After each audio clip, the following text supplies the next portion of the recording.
Well, Season 8 at Bastia is officially underway. We were fairly busy in the transfer window, including losing a couple of players that I would have preferred to hold on to. And our Euro Cup draw is something that's not really to be envied. But on the plus side, the season has gotten off to a fabulous start. My name's FM19, and this is the Ritornu Gloria with SC Bastia, episode 59.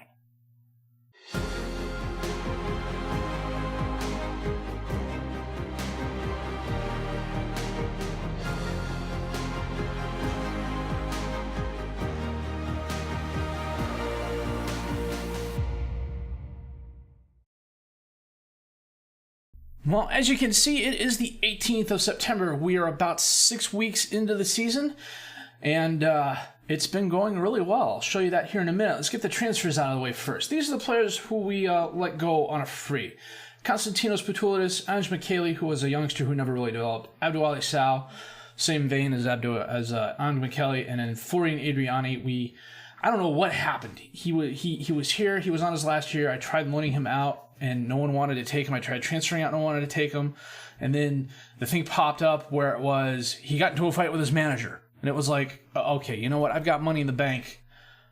We'll just let you go on a free. And we have money on the bank because we had yet another takeover at the end of last season. And they built me new training facilities. I'm quite happy with that. On the transfers, though. On the outs, Tom Field went to Guingamp for 675,000 euros. Savkija Resic went to Sarajevo for 215,000 euros. Dejan Alexic, Frank Giallo, Ante Knezovic, Michael Anna Rose all left on freeze. They were in the last year of their contract last year, and I chose not to renew them. I probably could have gotten money for both Giallo and Knezovic had I re-signed them, but at the same time, there was no guarantees that they were going to get picked up by a team had I put them out there. I mean, I put them both out there for transfer last year. No one picked up on them. Sasha went to Valladolid for €1 million. Matthias Blando, who is a youngster with potential, is at one of my affiliates. Tom Blanchard went to Red Star on loan. Ryan Merlin is at Rodez Aveyron on loan. Quincy Medic, who wanted me to sell him. I put him out there on transfer. No one bit, and then Concarneau came in for a loan, is there. Felix Gerber, who is a backup player. He's got, I don't know, he's just not developing as well as I would like, and I'm not quite sure why. It's not like he's been lacking in training or anything like that. I mean, he's got potential as a backup and part-time starter, but he's also in a position that I am really kind of full in, so he wasn't getting a lot of first-team playing time. I wanted to send him out so he could get first-team playing time, and he is at Nuremberg. John Charles Casalado, who was one of the older defensive players I brought in, I wasn't happy with the amount of playing time he had. Reims made an unsolicited offer for him for 72,000 euros, and away he went.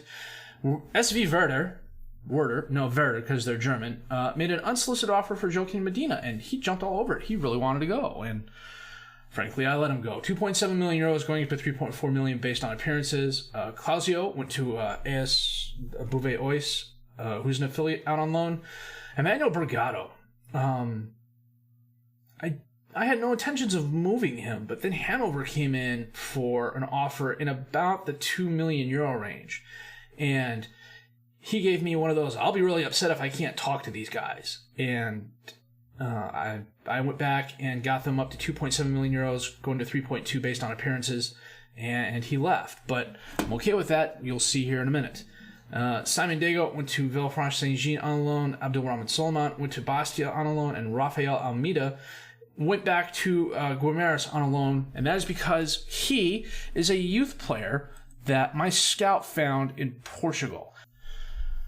This is Rafael Almeida. My scout in Portugal found him. 3-star current ability, 4.5-star potential ability. I made an offer for him, and they said no.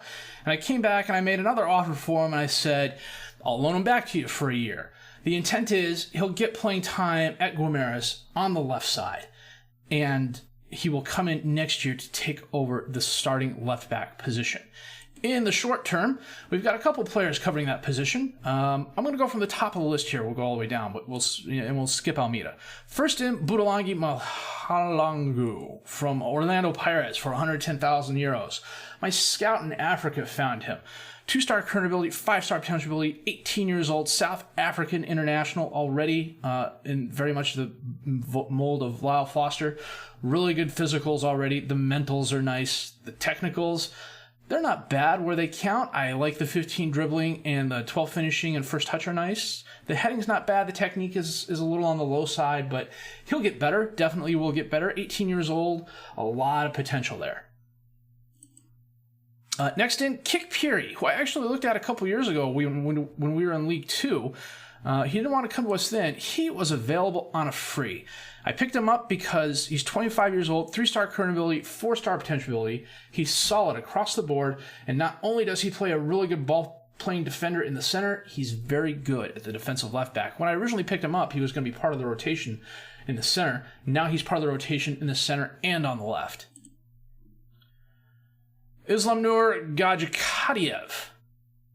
It's probably about the only time I'll say that close to what it actually is. Comes to us from Anji in the Russian leagues. I've got a scout who's scouting most of Eastern Europe right now. Defensive midfielder, comes in as part of the rotation. They're ball-winning midfielder, deep-lying playmaker, really good physicals. I mean, they've totally jumped out at me. For a 21-year-old, you know those are going to get better. And the mentals are solid across the board as well. The 17 determination is fabulous. The 16 bravery is nice. He is lacking a little bit in some of the technical areas, but I think I can train those up. He will definitely be part of the first team for as long as I can have him. He has got a nice rotation going on at Soldavia. And considering the fixture congestion we had last year, and it's going to be the same this year because we're going to be playing about the same number of matches, having a good rotation will get us a lot farther than we did last year, I believe. Next in, Simone Santoro, who was another one of those players who was out there. I picked him up because he's 2.5-star current ability, 3-star potential ability. He's a backup. I needed backup at the midfield, and I was looking for someone who could play ball-winning midfielder and box-to-box midfielder really well, and he fits both of those. He can also play defensive center back in a pinch if I need him. One of those players who's just solid across the board for his position. Doesn't excel in any one area really, but he doesn't suck in any one area really.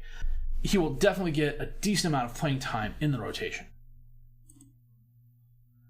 Mladen Jutric comes to us on a free transfer. I picked him up because I needed depth on the reserve team more than anything else. 2.5-star current ability, 2.5-star potential ability, 29 years old. Comes on a free, he's valued at 3.2 million euros. So push comes to shove, I know I can move him on next year. But because of the youth players we lost and some of the other players we lost in the offseason, the reserve squad was a bit thin. And seeing as how in the National 2 you can finish in 10th place and get promoted to the National, I don't want my team going back down to the National 3. He agreed to come in on a backup contract. He may get the occasional start every once in a while or come off the bench as a backup. You know, he's a solid defensive center back. That's, you know, his skills for that position are much better than a lot of the youngsters I have on the squad. It's his technicals and things like that really kind of let him down. But he's a valuable cog in the machine that is SC Bastia this year.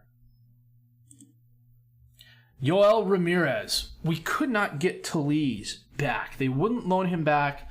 When I asked what Lazio wanted, they came back with like 22 million euros. And I didn't want to blow my entire budget on one player. Not even a good player like Talise, who eventually ended up going to another team for like 17.25. I went out and looked at the available keepers, and Yoel Ramirez was hiding out in Atletico Pamplona, of all places. 3.5-star current ability, 5-star potential ability.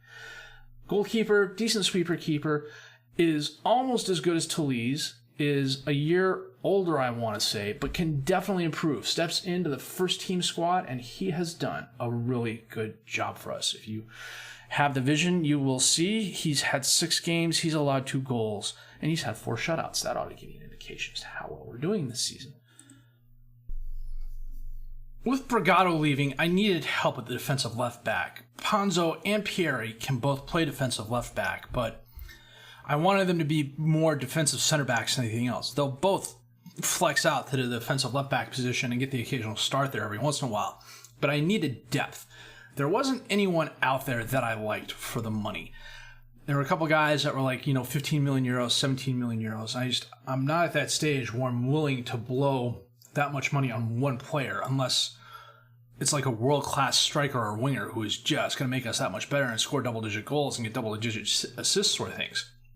Omar Celebi is at FC Bayern, and he was listed for loan, and he is easily Probably one of the best young defensive left backs in the game. 4-star current ability, 4.5-star potential ability, 22 years old. Solid physicals, really good mentals across the board. The technicals are great where they count. The only, the 10 crossing is a little low, and maybe the 10 passing as well, but the 12 marking and 16 tackling more than make up for it. He's got a 14 first touch though. I'm not quite sure how that jives with everything else. When I did make the loan offer, I did put the first time I made the loan offer, I put a end of loan money clause essentially that said, hey, look, I'll give you 12.5 million euros at the end of the loan for him. I made it optional, and they came back and said, nah, make it 72 and we'll think about it. And I was like, nope, I'll just keep him for a year. Hence why we went for Rafael Almeida.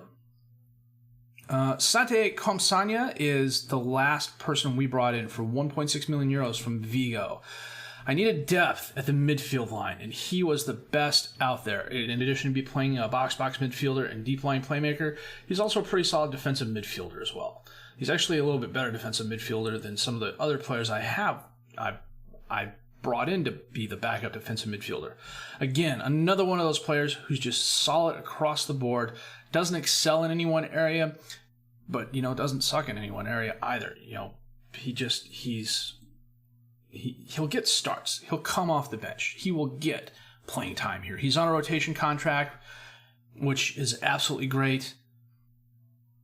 He's here for at least 2 years. He's 28 years old, but he will definitely be a contributor.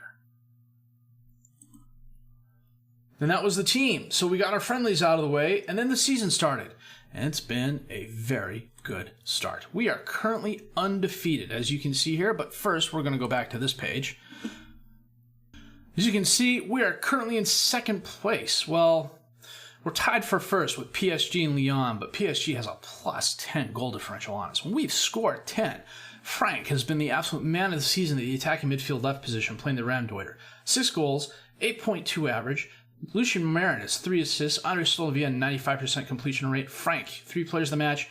Bernay, 3 yellow cards. Already in 6 matches, we've scored 12 goals. We've allowed 2. The fact that we have a plus 10 differential in 6 games and PSG has a plus 20 tells you how good they are. We're first in yellow cards, though, with 15. Go us. I think that's one thing we will always strive to be best at. And our attendance, it's maxed out for the stadium size. There may be 10 or 20, 30 more seats left, but I talked about it at the end of last season. We're going to be in Armand Cezanne for the short term. As you can see, we are playing Arsenal next in the Euro Cup. Our Euro draw was definitely interesting. Our group is Euro Group B. That's Arsenal, us, Cluj, and Anderlecht. And depending on what version of Anderlecht shows up, either the really, really good version or the really middling version, we could be on the outside looking in, come to the end of the group stage. I don't know that we're going to beat Arsenal. Arsenal has a really good team. And I don't really like my chances against them. I think we'll give them a game, but I think we're going to lose both the Arsenal games, which means we have to beat up on Cluj and Anderlecht, and someone else is going to have to steal one from Arsenal. It's a tough group, so, we're looking at second place, and I'm okay with that. League-wise, we got off to a fast start, and it hasn't really stopped. Our only loss in the friendly season was against Marseille, and that was a pretty rotated side, and we still lost by 1 goal. We got the season off to a flying start against Caen with a 2-0 win. Frank, 65th minute penalty kick, got us a goal in the 83rd minute. We were then away at Amiens, and we won 2-0. Frank, a brace of goals, one of which was a penalty kick. We were then home against Dijon, and we won 2-0. It's a bit of a theme this year. Armand, a goal in the 10th minute. Frank, a goal in the 29th minute. And we were then away at Havre, and we drew 1-1. This was a frustrating game. We were such a better team than them. I mean, if you look at the shot chart here, all of our shots were inside the box, which is something I really push for. Stats-wise, we had a couple guys who were solid, but like Marshman had a subpar game. Merriman had a 6-8, but it wasn't really the best 6-8. It was his passing and key passes that pushed him up there. It was really probably about a 6.4 performance from him. I'm still trying to figure out a rotation between him and Foster. I played my 4-1-3-2 here, and I like the formation. It's got some quirks to it I'm still trying to figure out in terms of getting my midfielders up to support my strikers.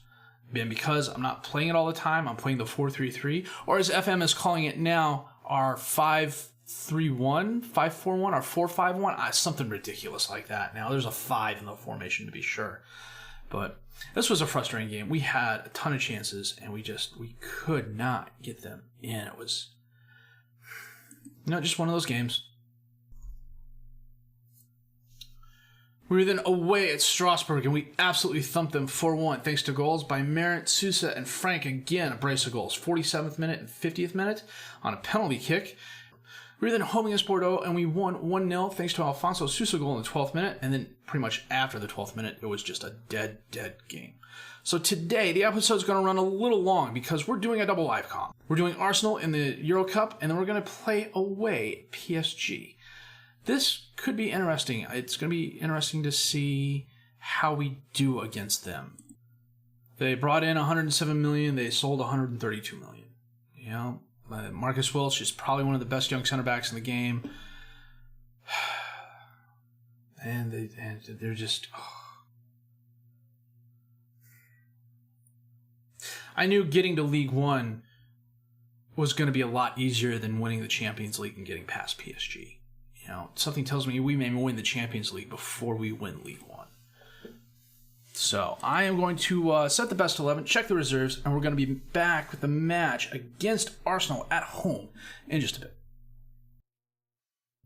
Well, today we are playing Arsenal. We're playing our 4-1-2-3 with a defensive midfielder. Ramirez in goal, Pierre, Panzo, Cristiano, and Wilson as the defensive back four. Soldevilla behind Bernat and Sousa. Frank and No are the attacking midfielders, and Marin up top is the striker. Arsenal's got a fantastic squad. They've got Arp in on loan.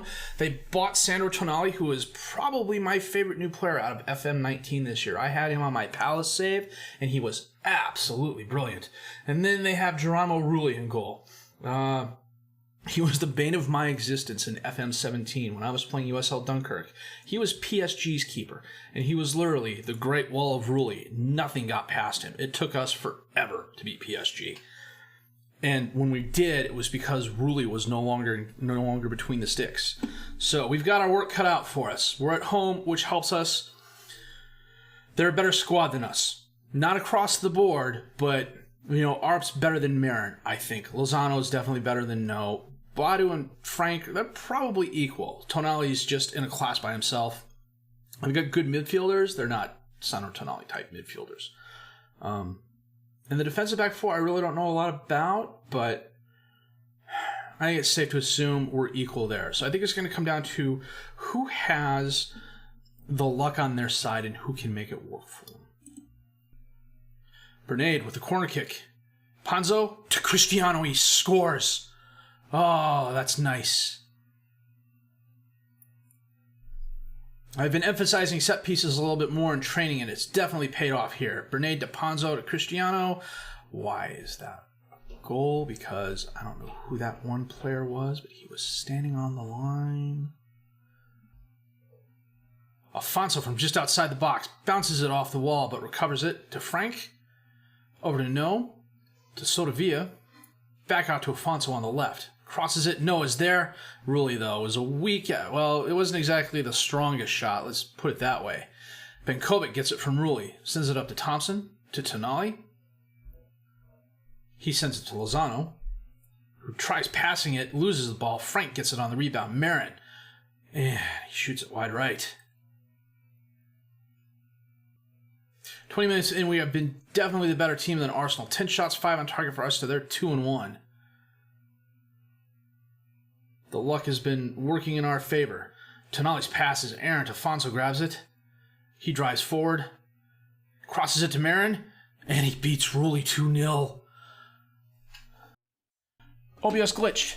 I don't know what happened. It stopped recording sometime. Either I hit a button and didn't realize it. Maybe I hit the start streaming button and didn't realize it. But it stopped recording where it stopped recording. And I apologize for it. You guys missed a really good second half. We had our chances. We made the most of them. We had 23 shots, 10 on target. We had 2 goals called back by offsides. Both of them were VAR'd. One was a set piece, and they were both set pieces. One was a free kick, one was a corner kick. We absolutely owned Arsenal in this game. So we've got PSG coming up next. It's going to be a very tough game. It's 3 days after the Arsenal game. We're tired. I am completely hacked off at OBS for dying the way it did, and just... I don't know. To be honest with you, I'm not in the right frame of mind for the PSG game. But I promised a double live comm. It's going to be quite a long episode, but a double live comm you're going to get. So I'm going to go set the best 11. We're going to... actually, I got to get to the PSG game. We'll set the best 11 and come back with that match in just a bit. There are times I love OBS and times I hate it, and that Arsenal game was just one of those times. I hate it. This is the lineup for the PSG game. Ramirez in goal. He picked up a knock in training, and I gave him an injection so he could get through the game because I really don't have a lot of depth behind him. I got Neptune on the bench just in case he gets worse. But Neptune's the best of a bad bunch. There are two places in the transfer window I really fell down. One is goalkeeper, because the backup I wanted to bring in decided to go be a starter for another team, and defensive right back. Wilson is essentially it. I've got a couple youngsters behind him. Celebi can play over there, and a couple other defensive center backs can play over there as well, but nowhere near as good as Wilson. However, because of health issues more than anything else and depth, we are playing our 4-1-3-2 today. Ramirez in goal, Celebi, Pierre, Ponzo, and Wilson as the defensive back four, Soldevilla as the defensive midfielder behind Bernat, Afonso, and Santi. Foster and Marin are the strikers up top. So I just want a credible result against PSG today. Neymar, Oh, look, another VAR review. I think we've had one of those every game we've played this year. Bernat sends it in. Ponzo's there, but it's knocked away. I don't have anybody back to defend. Come on, I know I fixed that. Benmar, one-on-one with Ramirez. Son of a...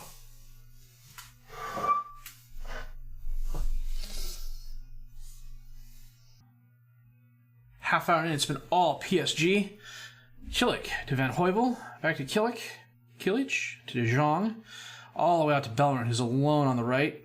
He crosses it in, Van Heuvel's there off the post, and Ramirez collects it before Neymar can get to it. Kilik again with a throw in to Van Heuvel, who cuts inside, takes the shot, but it's a very wide right. Neymar from outside the box, Ramirez blocks it, Marquinhos gets it, but Pierre knocks it away. Neymar runs it down, keeps it in bounds, sends it to De Jong. Over to Kamara. Way out to Bellerin again, who sends it in, knocked away, but it goes to De Jong near the top of the box. Sergej has it. Back to De Jong, to Kamara. To Kilik. Cuts inside. Wilson gets in front of it, though. Collects it, and the highlight ends. They've had 16 shots already this first half.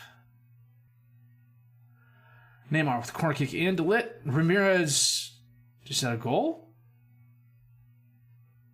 Oh, the ball ended up on top of the net. That was interesting. Neymar sends it in again, and Ramirez collects it. Just before the half, it's been all PSG.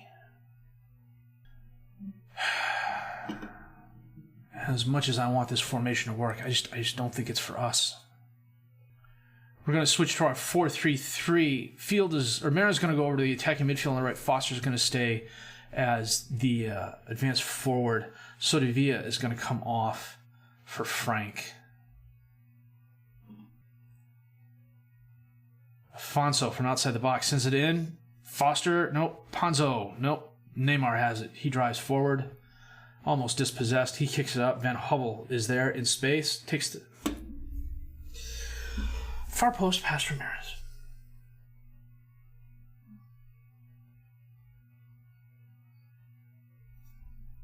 I really don't want to see this again.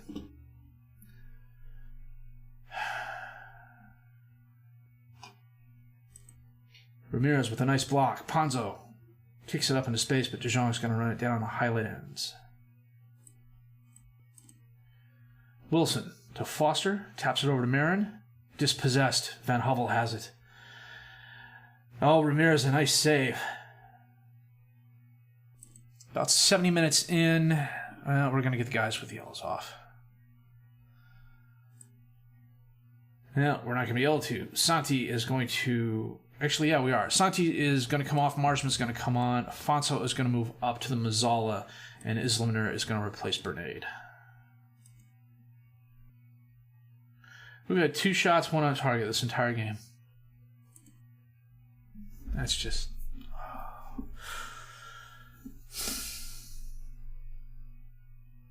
We have got a long, long way to go before we're competing with them on a regular basis. Soler sends it in. Stefan knocks it over the crossbar. 28 shots they've had, 14 on target. De Jong back out to Soler, to Sergej, to Stefan, to De Jong, to Sergej, and the game ends quite mercifully.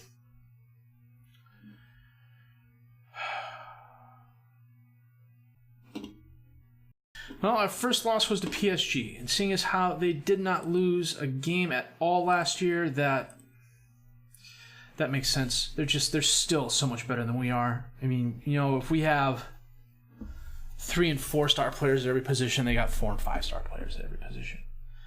So we can get there. It's just going to take a little bit of time and a lot of money, to be honest with you, and maybe another team coming up to challenge them. I know Lyon beat them early in the save, but you know, back Champions League winners. Did they win it again last year? I don't think they did. I think they got knocked out by Barca, if I remember correctly. Yeah, they lost to Barcelona. So they won everything else under the sun, though. Barcelona and Benfica were the only 2 games they lost last year. Oh, and Atletico Madrid. And Wolfsburg and friendly, but that really doesn't count. So, schedule-wise, what are we going to do? I think we're going to come back for Anderlecht. That gives us a decent amount of time in between games. There'll be Anderlecht, and then maybe another huge gap, and Arsenal on the back end, because by then I think we'll know whether or not we've placed well enough in the group to advance. So, a great win against Arsenal. I'm sorry you could only get the first third of that, essentially. I like OBS. It's great when you know, it's great. It's a very good program. It's got to be that had to have been self-inflicted, but still, it's just annoying as all heck. Anyhow, if you did like what you saw and heard, please give a like. Subscribe to the channel for more content. Questions, criticisms, comments, leave those down below. I'll answer them as fast as I can. My name's FM19, and I thank you for watching the Return on Gloria with SC Bastia, episode 59.